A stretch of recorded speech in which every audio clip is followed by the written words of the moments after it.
Israel রয়েছে সব জায়গায় চর্চায়। কিভাবে শত্রুদের অপারেশনের মাধ্যমে পুরো চেপে ধরেছে টুটি, সেটাই হা করে দেখছে বিশ্ব। ইসরায়েল হামাস চিফ ইসমাইল হানিয়ার সব মুভমেন্টের ইনফরমেশন পাচ্ছিল। ইসরায়েলের গোয়েন্দা সংস্থা প্রচন্ড অ্যাক্টিভ। মাঝখান থেকে ভারতও একটা গেম খেলে দিয়েছে। ভারত এমনই এক ঘোষণা করেছে যার প্রভাব তো গোটা দেশ জুড়ে পড়বে, কিন্তু জম্মু কাশ্মীরের ক্ষেত্রে এই সিদ্ধান্ত মারাত্মক কার্যকরী হতে চলেছে।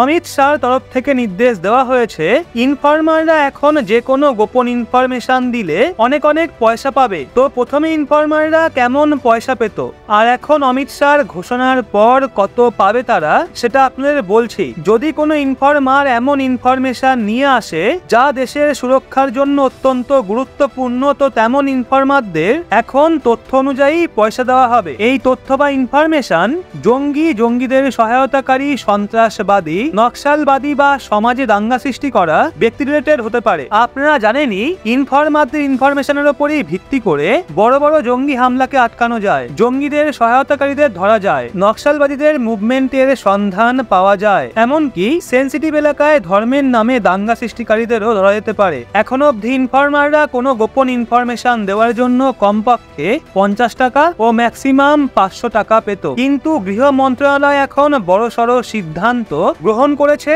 এখন ইনফরমাররা কম করে 3000 ও ম্যাক্সিমাম 30,000 টাকা পুরস্কার স্বরূপ পেতে পারে। তো এটা আগের তুলনায় 60 গুণ বেশি। যত বড় খবর হবে ততই পয়সা দেওয়া হবে। আপনাদের মনেই আছে কারগিলে জঙ্গিদের সবার প্রথমে এলাকার রাখালরা দেখেছিল। রাখালরা ইনফরমেশন সেনাদের কাছে পৌঁছে দিয়েছিল। সেই জন্য দেশের সুরক্ষা ইনফরমারদের গুরুত্বপূর্ণ ভূমিকা থাকে। ইসরায়েলও গাজা এবং ওয়েস্ট ব্যাংকে ইনফরমারদের একটা বড় নেটওয়ার্ক বানিয়ে রেখেছে। এই ইনফরমাররা অনবরত ফিলিস্তিনি এবং হামাস জঙ্গিদের ইনফরমেশন ইসরায়েলের সুরক্ষা এজেন্সিকে দিয়ে থাকে। এখন তার থেকেও বড় ইনফরমারদের নেটওয়ার্ক ভারত বানাতে চায়। সেই জন্য গৃহ মন্ত্রণালয় ইনফরমারদের ইনফরমেশন অনুযায়ী পয়সা দেবে। আপনি বলুন না, মাত্র 50 টাকার জন্য এখন কে নিজেকে বিপদে ফেলতে চাইবে? সেই জন্যই সরকার ইনফরমারদের দেওয়া টাকার পরিমাণ বাড়িয়ে দিয়েছে। বন্ধুরা, এমনটা অনেক কম দেখতে পাওয়া যায় যে কোনো সিকিউরিটি ফোর্সের হেডকে তার টার্ম কমপ্লিট হওয়ার আগেই পদ থেকে সরিয়ে ফেলা হয়। আপনারা সবাই জানেন আমাদের দেশের ভেতরে প্যারামিলিটারি ফোর্সেস রয়েছে, যার মধ্যে বিএসএফ একটা গুরুত্বপূর্ণ পার্ট। মানে ভারতের পাকিস্তান সংলগ্ন যে বর্ডার, বাংলাদেশ সংলগ্ন যে বর্ডার রয়েছে, সেগুলো বর্ডার সিকিউরিটি ফোর্সের নজরদারিতে থাকে। তো তাদের যে চিফ বা প্রধান রয়েছেন ওনাকে সরিয়ে ফেলা হয়েছে, সেই সাথে ওনার যে ডেপুটি রয়েছেন তাকেও সরিয়ে ফেলা হয়েছে with immediate effect. BSF director general deputy removed with immediate effect. সেই বিষয়ে আমরা বিস্তারিত জানবো। আপনারা সবাই জানেন যে এখন জম্মু রিজিয়নে যেই হারে হামলার পরিমাণ বেড়েছে, 2-4 দিন বাদে বাদেই খবর আসছে জঙ্গি হামলার শহীদ হচ্ছে আমাদের সেনারা, সেইটাকে আটকানো অত্যন্ত জরুরি। সরকার কাশ্মীর রিজিয়নের ওপর তো অনেকটাই কন্ট্রোল পেয়ে গেছে, কিন্তু এখন জম্মুর জন্য সরকারকেও বড়সড় কিছু ভাবতে হবে। সেক্ষেত্রে খবর যেটা শুনতে পাওয়া যাচ্ছিল, পাকিস্তানের 600 জন জঙ্গি জম্মু কাশ্মীরে ইনফিলট্রেট করেছে। কেন্দ্রীয় সরকার শুক্রবার রাত করে একটা নোটিফিকেশন জারি করে, আর তাতে এটা বলে বিএসএফ এর যে ডাইরেক্টর জেনারেল রয়েছে নীতিন আগরওয়াল ও ওনার যে ডেপুটি স্পেশাল ডিজি ওয়েস্ট ছিলেন ওয়াইবি খুরানিয়া, ওনাদের ইমিডিয়েট এফেক্টের ভিত্তিতে সরিয়ে দেওয়া হচ্ছে।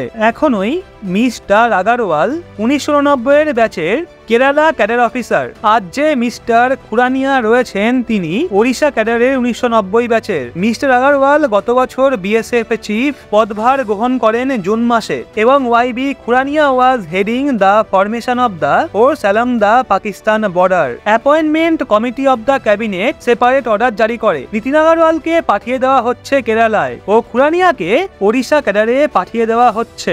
এখন প্রশ্ন হলো, কেন তাদের রিমুভ করা হলো? দেখুন, আমরা দেখছি জম্মু কাশ্মীরে কি হারে জঙ্গি ঢুকছে, আর বিএসএফ চিফের ওপর অভিযোগ ছিল যে তিনি ঠিকমতো কোঅর্ডিনেট করতে পারছেন না অন্যান্য সিস্টার এজেন্সিগুলোর সঙ্গে। এক্ষেত্রে একসাথে মিলে কাজ করতে সমস্যা তৈরি হচ্ছিল, তাই সেই সংক্রান্ত বিষয়গুলোর ওপর নজর দিয়ে এমন সিদ্ধান্ত নেওয়া হয়েছে। কারণ পরিস্থিতি অতটা ভালো নয়, সেক্ষেত্রে ছোট ছোট বিষয়গুলোর দিকেও বিশেষ নজর দিতে হবে। আর একটা বিষয় আপনাদের জানিয়ে রাখি, ইন্ডিয়া ইসরায়েল যাওয়া ইসরায়েলের সমস্ত ফ্লাইট কিন্তু ক্যান্সেল করে দিয়েছে। এয়ার ইন্ডিয়ার কোনো ফ্লাইট এখন আর ইসরায়েল যাচ্ছে না। তো এর থেকে স্পষ্ট সংকেত পাওয়া যাচ্ছে নির্ঘাত বড় কিছু ঘটতে চলেছে। আবারও কি রাশিয়া ইউক্রেনের মতো কনফ্লিক্টের সাক্ষী থাকতে চলেছে বিশ্ব? আবারও কি মন্দায় ডুববে পৃথিবী? তো কি মনে হয় আপনার এই বিষয়ে? কমেন্টের মাধ্যমে অবশ্যই জানান। আর হ্যাঁ, আমাদের ভিডিও আপনার ভালো লাগলে অবশ্যই লাইক করে আপনার বন্ধু বান্ধবদেরকেও শেয়ার করবেন।